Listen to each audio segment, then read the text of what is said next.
नमस्कार। पुष्पा प्रियंका सरस्वती विद्या मंदिर inter college Nanakmatta Uttarakhand से मैं पूजा चौरसिया।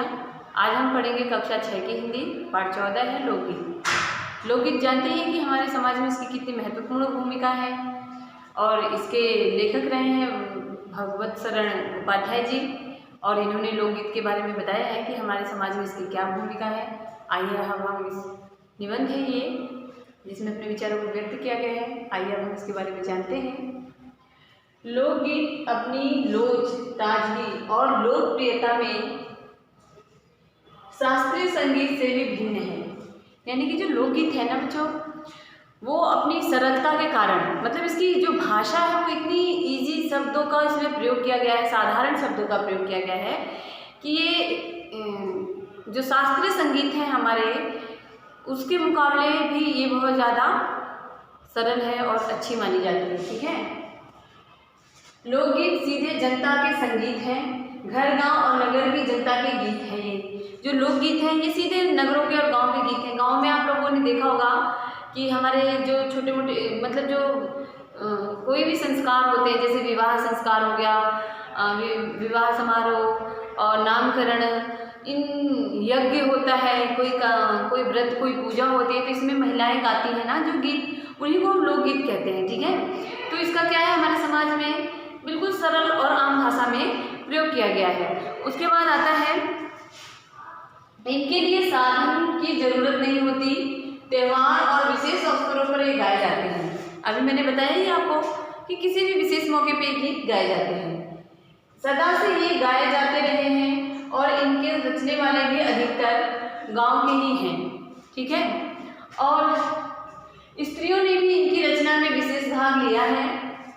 ये गीत बाजों की मदद के बिना ही या साधारण ढोल, झांझ, करताल, बांसुरी आदि की मदद से गाए जाते हैं। जो लोकगीत है ना बच्चों, उसकी ये विशेषता है कि ये मुख्य रूप से साधारण भाषा में रचे जाते हैं, स्थानीय लोग द्वारा इसको गाया जाता है और इसमें महिलाएं भी महत्वपूर्ण भूमिका निभाती हैं। ठीक। और इसकी एक महत्वपूर्ण भूमिका ये है कि बिना बाजे के गाया जाता है।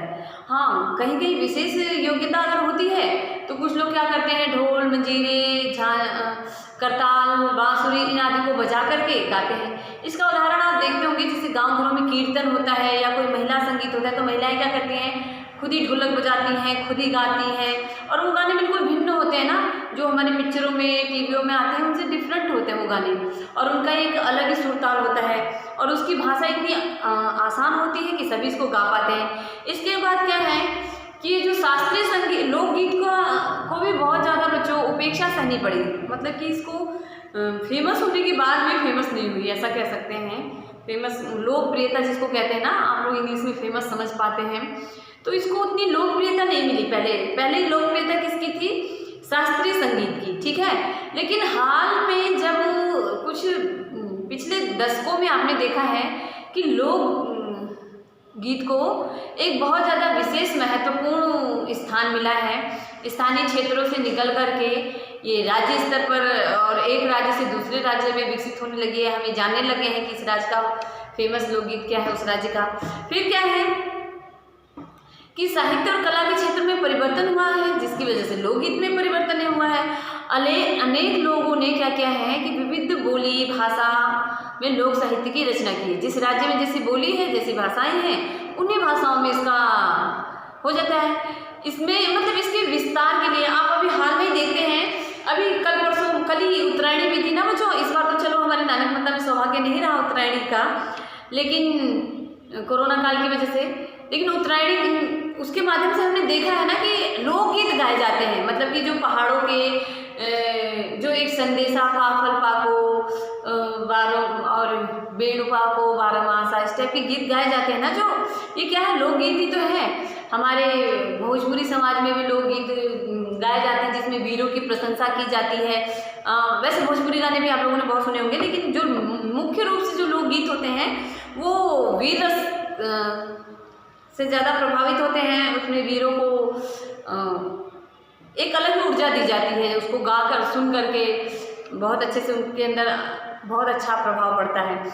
उसके बाद है कि जो लोकगीत है वो कई प्रकार के हैं। ठीक। इनका एक प्रकार तो बड़ा ही ओजस्वी है या सजीव कह सकते हैं, क्योंकि ये देश के आदिवासियों का संगीत है। और आदिवासी संस्कृति जो सभ्यता जो है अपने आप में कितनी एक अलग ही कल्चर को दिखाती है ना बच्चों। जैसे मध्य प्रदेश का दक्कन है, छोटा नागपुर में है, गोंड है, खांड है, ओराव है, मुंडा है, भील है, संथाल है, ये आदि मतलब क्या है, सारे फैले हुए आदिवासी सभ्यता समाज के मतलब इन जनजीवन में एक नई लोकगीत, नई भाषाओं को आप देखने को मिलता है।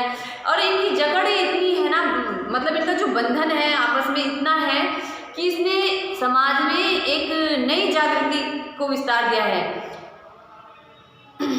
और ये लोग का जो लोकगीत है या जो लोक नृत्य है वो अपने आप में अद्भुत है। क्यों? क्योंकि 20-20, 30-30 लोग ना आपस में मिल करके ग्रुप बना करके डांस करते हैं। सब टीवी में तो आप लोगों ने देखा होगा, नागालैंड साइड में कि हमारे उत्तराखंड के खुद जिसे क्या बोलते हैं,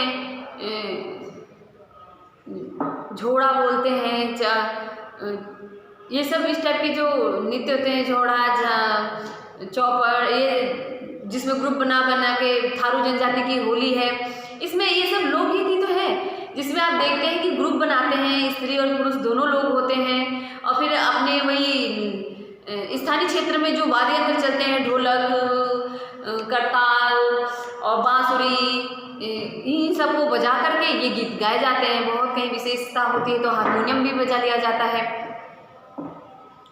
इसमें क्या है कि जो गढ़वाल है, किन्नौर है, कांगड़ा है, अपने अपने लोगों का ये क्या है, विविध प्रकार की थोड़ी सी बोलियों का अंतर होता है ना, कि अपने अपने लोकगीत हैं, अपनी अपनी भाषाएं हैं, लेकिन सारे गीतों को एक ही नाम से हम जानते हैं कि पहाड़ी है। अगर कोई लोकगीत बजता है हम कहते पहाड़ी गाना है, ऐसा बोलते हैं ना। लेकिन उसमें क्या भाषाओं का अंतर हो जाता है, कुछ कुमाऊनी भाषा में होंगे, कुछ गढ़वाली भाषा में होंगे, कुछ दोनों के मिक्स में होंगे। तो इस टाइप की भाषाएं हमको लोकगीत में देखने को मिलती हैं। ठीक है बच्चों, अब आगे के निबंध को हम पढ़ते हैं दूसरे भाग में। ये आपका पहला भाग समाप्त होता है।